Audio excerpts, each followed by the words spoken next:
आप सभी का स्वागत है बिहार इन्फो यूट्यूब चैनल पर। और आज के इस वीडियो के माध्यम से बात करेंगे वीर कुंवर सिंह विश्वविद्यालय आरा का स्नातक सेशन 2023 से 2027 का।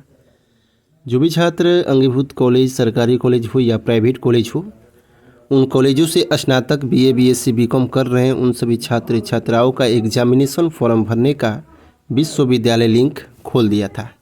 यानी कि आप लोग एग्जामिनेशन फॉर्म ऑनलाइन करके इसका हार्ड कॉपी कॉलेज में जमा भी कर दिए होंगे। लेकिन बहुत सारे छात्र अभी तक एग्जामिनेशन फॉर्म नहीं भरे हैं, तो आप जल्दी से सेमेस्टर 2 का एग्जामिनेशन फॉर्म भर के आप अपने कॉलेज में जाकर एग्जामिनेशन फॉर्म का हार्ड कॉपी जो है आप अपने कॉलेज में जमा कर दीजिए, ताकि आपका एग्जामिनेशन फॉर्म वेरिफिकेशन हो जाए और वेरिफिकेशन होने के बाद ही आपका एडमिट कार्ड डाउनलोड हो पाए। क्योंकि वेरिफिकेशन जब तक नहीं होगा, जब तक आपका एडमिट कार्ड डाउनलोड नहीं होगा, और जब एडमिट कार्ड डाउनलोड होगा तो आप लोग बोलेंगे कि हमारा एडमिट कार्ड डाउनलोड नहीं हो रहा है, वेरीफाई लिख रहा है, सत्यापित लिख रहा है, कॉलेज से संपर्क करने के लिए बोल रहा है। तो यही होता है, जब एग्जामिनेशन फॉर्म भर देते हैं और कॉलेज में जमा नहीं करते हैं, या कॉलेज में जमा भी हो जाता है तो कॉलेज जब तक वेरीफाई नहीं करेगा तब तक आपका एडमिट कार्ड डाउनलोड नहीं होगा। ये तो खैर एग्जामिनेशन फॉर्म भरने की बात है। और एग्जामिनेशन फॉर्म भरने के बाद जब आप एग्जामिनेशन फॉर्म का ये जो प्रिंट डाउनलोड कर रहे हैं, तो आपके पास 6 सब्जेक्ट ही था, ठीक है। प्रैक्टिकल और थ्योरी मिलाकर 6 सब्जेक्ट था। लेकिन जब आप एग्जामिनेशन फॉर्म भर रहे हैं तो आपके सामने सब्जेक्टों का यहाँ पे जो है भीड़ लग जा रहा है। यहाँ पे सब्जेक्टों का यहाँ पे जमावड़ा लग जा रहा है, छात्र हो जा रहे हैं परेशान कि आखिरकार जब हम एग्जामिनेशन फॉर्म भरे तो सीरियल नंबर 1 से 14 दिखाने लगा, सब्जेक्ट टाइप जो है दिखाने लगा, सब्जेक्ट का जो कोड है वो भी दिखाने लगा, पेपर का कोड है वो भी दिखने लगा, और जो पेपर टाइप है वो भी दिखने लगा। यानी कि हमारा तो 6 सब्जेक्ट है और 14 यहाँ पे दिखने लगा। इसका जो पूरा मामला है बहुत सारे छात्रों में देखने को मिल रहा है, बहुत सारे छात्रों को देखने को नहीं भी मिल रहा है। तो उन लोगों को भी समझना है और जिनका दिख रहा है उन लोगों को भी समझना है। देखिए, सबसे पहले यहाँ पर जो आप देख रहे हैं टोटल जो मार्क्स का एग्ज़ाम है, ये टोटल मार्क्स का ये एग्ज़ाम नहीं है, टोटल ये ग्रेड यानी कि पॉइंट का एग्ज़ाम है। ये आपको ध्यान में रखना है। आगे चलकर आपका जो मार्क्स है शो नहीं करेगा, आगे चल के ये पॉइंट ही शो करेगा। और टोटल पॉइंट छात्रों का मिलता है 20। कितना पॉइंट मिलता है? 20।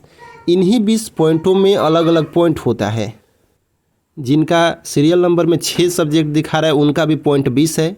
जिनका सीरियल नंबर में 1 से 14 दिखा रहा है उनका भी पॉइंट 20 ही है। जिनका सीरियल नंबर 1 से 10 तक दिखा रहा है उनका भी पॉइंट 20 ही है।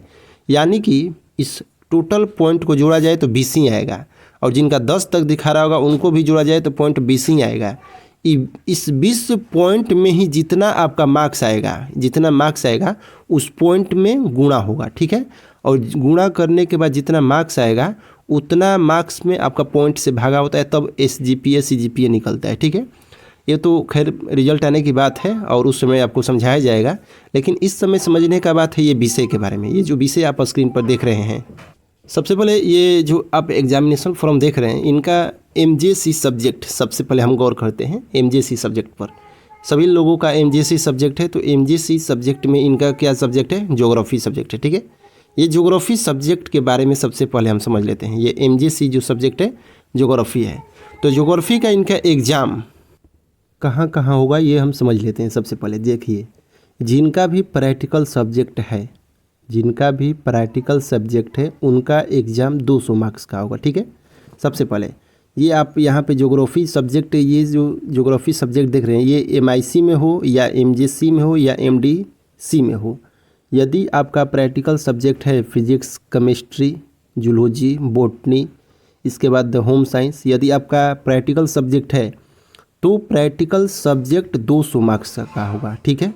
और ये जो आप एग्जामिनेशन फॉर्म देख रहे हैं, तो एग्जामिनेशन फॉर्म देखने के बाद अब जब आप लास्ट में एक ऑप्शन देखेंगे, ये लास्ट में ऑप्शन जो आपके सामने स्क्रीन पर दिख रहा है थ्योरी। थ्योरी का मतलब ये हुआ कि आपका ये एग्ज़ाम सेंटर पर एग्ज़ाम होगा, ठीक है, 70 नंबर का। इसके बाद इंटरनल, ये 30 नंबर का एग्ज़ाम होगा। कहाँ पे? कॉलेज में होगा। प्रैक्टिकल कॉलेज में एग्ज़ाम होगा। फिर इंटरनल है, ये भी कॉलेज में होगा। यानी कि ज्योग्राफी का 4 बॉक्स ये आप देख रहे हैं, ये 4 बॉक्स, इसमें से 3 जो आपको देना है कॉलेज में एग्ज़ाम देना है, और 1 आपको देना है कहाँ पे? एग्ज़ाम सेंटर पर, ठीक है। अब ये प्रैक्टिकल सब्जेक्ट है तो आपको हम बता दिए हैं कि 200 मार्क्स का होगा, ठीक है। अब ये जो आप थ्योरी का ये 70 नंबर का एग्ज़ाम आप सेंटर पर देंगे, ठीक है। अब इसका प्रैक्टिकल एग्ज़ाम, इसका जब प्रैक्टिकल एग्ज़ाम देंगे तो आप 70 नंबर का भी देंगे और 30 नंबर का भी एग्ज़ाम देंगे, ठीक है। देखिए कैसे, समझिए। 200 मार्क्स का एग्ज़ाम देंगे आप, जैसे कि ये 70 नंबर का एग्ज़ाम आप देंगे, एग्ज़ाम सेंटर पर देंगे, ठीक है। इसका इंटरनल एग्ज़ाम होगा, ठीक है। ये थ्योरी का इंटरनल एग्ज़ाम होगा, यानी कि कॉलेज में ये 30 नंबर का एग्ज़ाम यहाँ पे होगा। इसके बाद अब ज्योग्राफी का प्रैक्टिकल एग्ज़ाम होगा। अब इसका प्रैक्टिकल एग्ज़ाम 70 नंबर का होगा और प्रैक्टिकल का इंटरनल एग्ज़ाम होगा 30 नंबर का। आप लोग काउंट कर लीजिए, 200 मार्क्स का हो गया। और सेम यही नियम हर विषय में चलेगा जिनका भी प्रैक्टिकल सब्जेक्ट है। 70 नंबर का एग्ज़ाम थ्योरी का एग्ज़ाम सेंटर पर होगा और थ्योरी का इंटरनल एग्ज़ाम 30 नंबर का कॉलेज में होगा। प्रैक्टिकल का 70 नंबर का एग्ज़ाम आपके कॉलेज में ही होगा और प्रैक्टिकल का 30 नंबर का इंटरनल एग्ज़ाम आपके कॉलेज में ही होगा। अब इसको काउंट करेंगे 30, 70, 30, यानी कि 130 नंबर आपके कॉलेज से मिलने वाला है और 70 नंबर ये आपका एग्ज़ाम सेंटर से हुआ। ये आपको ध्यान में रखना है। इसके बाद यहाँ पर देखेंगे आप, अब मान लेते हैं कि इकोनॉमिक्स यहाँ पे 2 सब्जेक्ट दिख रहा है। अब ये सब्जेक्ट MIC में दिख रहा है, ये सब्जेक्ट मान लेते हैं कि MJC में होता तो क्या होता। वही सेम बात है, MJC में हो या MIC में हो। अब इनका जो एग्ज़ाम है टोटल ये कितने मार्क्स का होगा, 100 मार्क्स का होगा। टोटल ये दोनों मिलाकर 100 मार्क्स का होगा। थ्योरी का मतलब कि 70 मार्क्स और इंटरनल का मार्क्स 30 मार्क्स, ठीक है। थ्योरी कहाँ पे होगा, आपके एग्ज़ाम सेंटर पर होगा और 30 नंबर कहाँ होगा, आपके कॉलेज में होगा, ठीक है। सेम पॉलिटिकल साइंस, क्योंकि प्रैक्टिकल सब्जेक्ट नहीं है तो 2 दिखा रहा है और जिनका भी प्रैक्टिकल सब्जेक्ट है उनका 4 दिखाई देगा, ठीक है। प्रैक्टिकल सब्जेक्ट जिनका भी हो गया उनका 3 बार आपको कॉलेज में एग्ज़ाम देने जाना है। अब इनका पॉलिटिकल साइंस है तो थ्योरी यानी कि 70 मार्क्स एग्ज़ाम कहाँ पे होगा, एग्ज़ाम सेंटर पर होगा।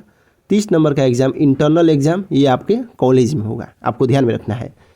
इन्वायरमेंटल साइंस 2 सब्जेक्ट दिखा रहा है यानी कि 100 मार्क्स। थ्योरी आपके एग्ज़ाम सेंटर पर होगा 70 मार्क्स का। नीचे इंटरनल एग्ज़ाम है, ये 30 नंबर का एग्ज़ाम आपके कॉलेज में होगा, ठीक है। पर्सनालिटी डेवलपमेंट टोटल ये मिलाकर 100 मार्क्स का एग्ज़ाम होगा। 70 नंबर का एग्ज़ाम थ्योरी यानी कि आपके एग्ज़ाम सेंटर पर होगा और 30 नंबर का इंटरनल एग्ज़ाम ये आपके कॉलेज में होगा। फिर नीचे बढ़ते हैं, नीचे लेकर आते हैं और यहाँ पे आपका जो ये नीचे सब्जेक्ट दिख रहा है ये भी सब्जेक्ट आपका 100 मार्क्स का होगा। थ्योरी यानी कि 70 नंबर का आपके कॉलेज में होगा और इसके बाद ये इंटरनल 30 नंबर का आपके कॉलेज में होगा और ये थ्योरी जो है 70 मार्क्स का ये आपके एग्ज़ाम सेंटर पर होगा। यानी हमको समझने का यही बात है कि जहाँ पे आपको 4 सब्जेक्ट दिख जाए, ये 4 सब्जेक्ट दिख जाए, ये प्रैक्टिकल सब्जेक्ट है, कहीं भी दिखे, ये MJC में दिखे, MIC में दिखे, MDC में दिखे। अब मान लेते हैं कि बहुत सारे छात्रों का ये फिजिक्स होगा, इतना में फिजिक्स दिखा रहा होगा और MIC में केमिस्ट्री लिए होंगे तो उनका भी 4 सब्जेक्ट। इसके बाद अदर जो भी सब्जेक्ट लिए उनका भी 4 चौथियाँ 12 और 6, 12 और 6 इधर हो गया 18 किसी छात्र में दिखा रहा होगा। इनका तो मान लीजिए 14 दिखा रहा है, किसी छात्र में 18 भी दिखा रहा होगा। लेकिन अब लोग बोलेंगे कि सर यहाँ पे आप बोल रहे हैं कि ये 100 नंबर ठीक है, ये भी 100 नंबर ठीक है, 100 नंबर 300 मार्क्स, ये 400 मार्क्स, ये 500 मार्क्स। इसके बाद यहाँ पे नीचे आएंगे 500 मार्क्स और यहाँ पे अब नीचे इसको करते हैं। इसके बाद 500 मार्क्स, ये यहाँ पे 600 700, यानी कि 700 मार्क्स का एग्ज़ाम होगा क्या। तो आप बताइए कि किन्हीं छात्रों का 18 सब्जेक्ट दिखा रहा है तो क्या उनका 900 का एग्ज़ाम होगा क्या? नहीं, 900 का एग्ज़ाम होगा, इनका भी 700 मार्क्स का एग्ज़ाम होगा, लेकिन पॉइंट क्या मिलेगा? 20 ही मिलेगा सबको। पॉइंट कितना मिलेगा? 20 ही मिलेगा और 20 ही पॉइंट में गुणा होगा और गुणा करने के बाद जो आपका ग्रेड निकलेगा उसी ग्रेड पर आपका रिजल्ट बनेगा। इतना बात आपको समझ में आना चाहिए कि जब आपका ये एग्जामिनेशन फॉर्म है, यहाँ पर थ्योरी का मतलब कि आपको एग्ज़ाम सेंटर पे जाना है एग्ज़ाम देने, यहाँ पर भी एग्ज़ाम सेंटर पे जाना है, ये भी एग्ज़ाम सेंटर पे जाना है।